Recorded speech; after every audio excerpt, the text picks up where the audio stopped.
Alright, David Harry here, and in this video I'm going to try Genshin Impact version 1.6 on the Apple iPad Pro M1 2021 in its lowest possible graphics settings at 60 frames per second, and let's see if we are still dropping frames.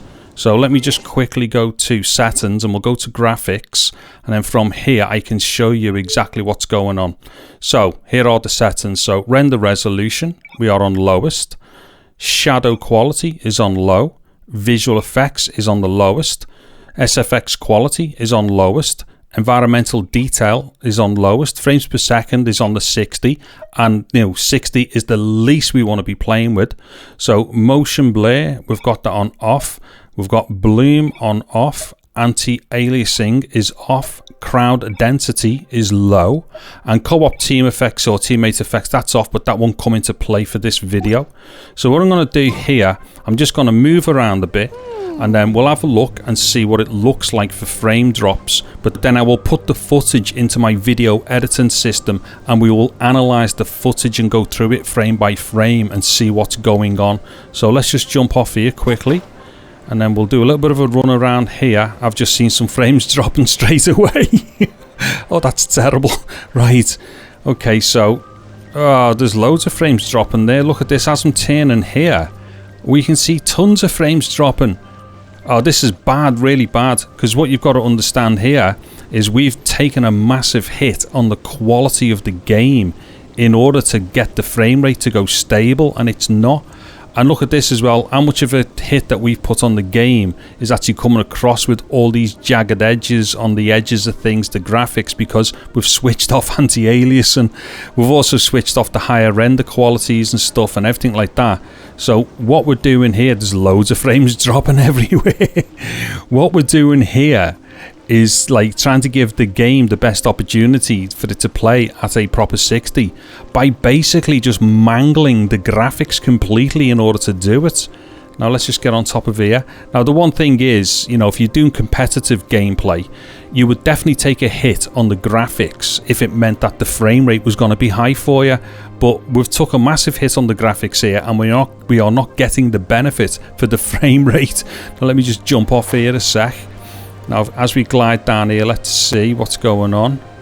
Yeah, that's loads of frames dropping there as well.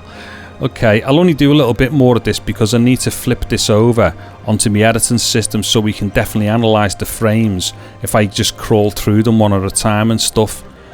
Okay, yeah, that's doing tons of drop frames there, loads of them. That's definitely, without a shadow of a doubt, not doing 60 frames per second. That is terrible. Okay, will I die if I jump off here? No, I can glide. Yeah, do you know what? I think we've probably seen enough here in order for us to know that this definitely isn't maintaining a solid 60 frames per second, despite the fact that we've knocked this down to its lowest possible graphic qualities. Anyway, so what I'm going to do now is flip over onto my editing system. Okay, so here we are in my editing system. Now let me just show you a few things before we continue here. So the media, as we can see here, is 59.94 frames per second. Basically 60 frames per second. 59.94 is what the iPad uses. Now if we go to the project settings for this project that I'm on here, as we can see, this is also 59.94 frames per second. Okay, now what we're looking at here on my preview window is the time code. Basically, it's a SMPTE time code readout. Now, from left down to right, that represents hours, minutes, seconds, and frames.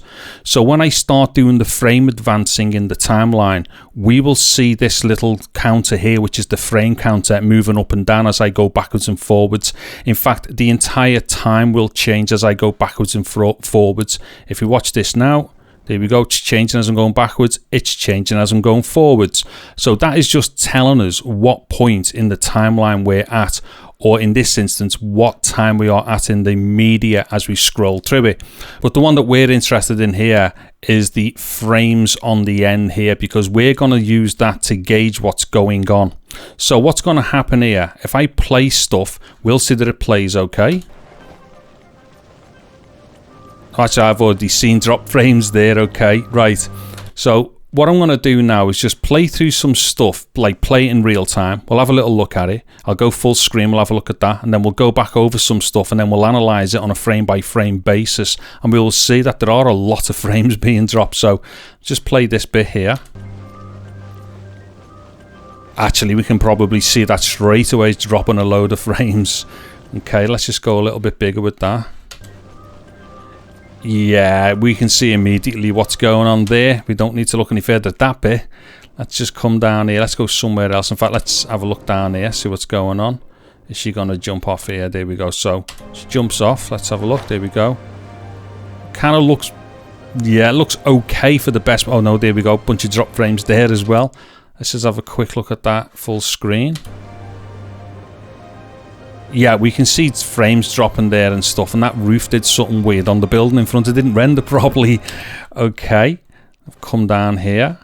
Let's see, we'll do a little bit of a rundown there. Straight away, seeing frames dropping and stuff. Okay, there's no need to go full screen right there, because what we're going to do now is go into frame analysis. So let's come back up here. Okay, so in the square down here, what we'll do, we'll go full screen. Now what I'm going to do is go into frame advance mode. So I'm going to nudge like backwards and forwards like that. And as we can see the frame moving. Now what should happen, this frame counter here, every time I advance or go backwards with the frames, we should see a uniquely different frame or different picture, because we've got full motion going on and we should be seeing differences in every frame. So let me just frame advance.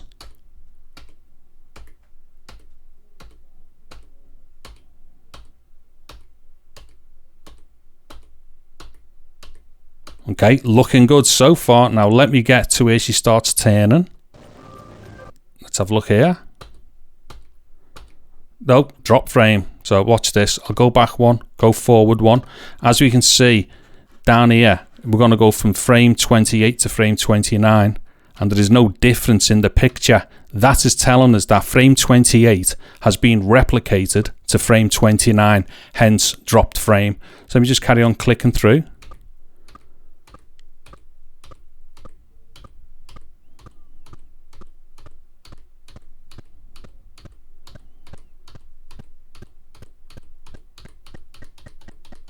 Now you have to remember here, oh, what's that? There's one there as well. So between frames 4 and 5. Okay, so we'll just carry on running around for a little bit longer up here. Let's just see what's going on. But we've already seen drop frames, so we kind of know that they're there now. Let's just see what's going on here. Oh, there we go. 4 and 5 there as well. So they're definitely dropped. Okay. Let me just kind of go through a bit more. In fact, let's go somewhere else here, because we know it's definitely happening up there. So let's go somewhere else. Where was she down here? I know where she started flying off. Let's just check that out. Hold on, let's just scroll down here. Okay. So we'll frame advance down here for a bit. Let's see what goes on. There we go, straight away. Look at that. Between frames 18 and 19, they're duplicated. So that's definitely drop frames. Let's just come a bit further down here.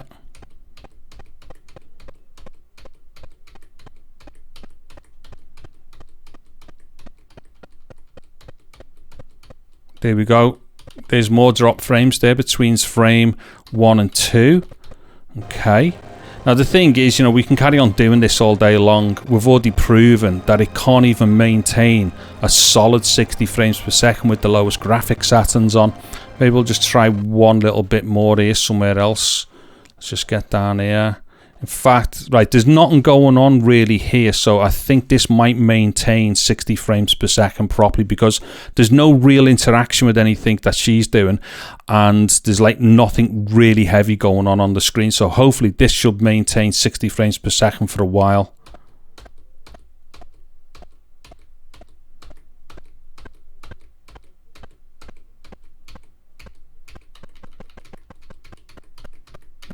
Oh no, there we go. Drop frame there. So even somewhere where it looked like, you know, it might have been okay, and, you know, there was not really anything to tax the processor in the iPad, you know, we were even not like getting anything consistently at 60. Let's just have a look here. I mean, like I say, we've already seen enough here, haven't we? We know that it's definitely going to keep dropping frames. Anyway, I think that's going to do for the actual testing in the timeline for the frame advancing and stuff like that. We've definitely seen here now and proven quite categorically that Genshin Impact version 1.6, which is the very latest update, and also I did update a very small patch as well that updated itself before I started the game, so this is definitely the latest version. It cannot maintain 60 frames per second, even with the lowest quality graphics settings when running on the iPad Pro M1 2021. Now, what's really bad about this is that as a gamer, you would definitely, accept a slightly lower graphic quality in order to get the highest possible frame rate. But when we say highest possible frame rate, the minimum frame rate that we should be happy to have is 60 solid minimum. You got to remember there are other games out there, other mobile games, which are going up to 90 frames per second, and also some which claiming to do 120 as well on some of the Android stuff. So we definitely should be expecting a minimum of 60 no matter what the game is. And what we've just done here, as we can see, we lowered all the graphics to give ourselves that opportunity to get the best fluid motion through the frame rate, and it just did not happen. So despite the fact that we're prepared to take the hit on the actual look of the game, despite the fact that then we can start seeing aliasing problems and all that kind of stuff, and we're losing out on like crowd densities and effects stuff and things like that, even though we're prepared to do that, we're still not getting a playable 60 frames per second. To me, this is unacceptable, and I'm just going to have to reinforce what I've said before. I think people should really wait and hold off from buying an iPad Pro M1 until they know for sure that the games that they want to play are going to be playing solid on it. Anyways, that'll do for this video. I think I've proven enough here now. So let me know in the comments what you've thought of the test and what your thoughts are on this whole thing to do with the frame rate stuff as well. And if you've liked the video, please give it a big thumbs up. Also consider subscribing to my channel and getting all over that bell notification icon. I'm David Harry. Thank you very much for watching this video. Take care and goodbye now.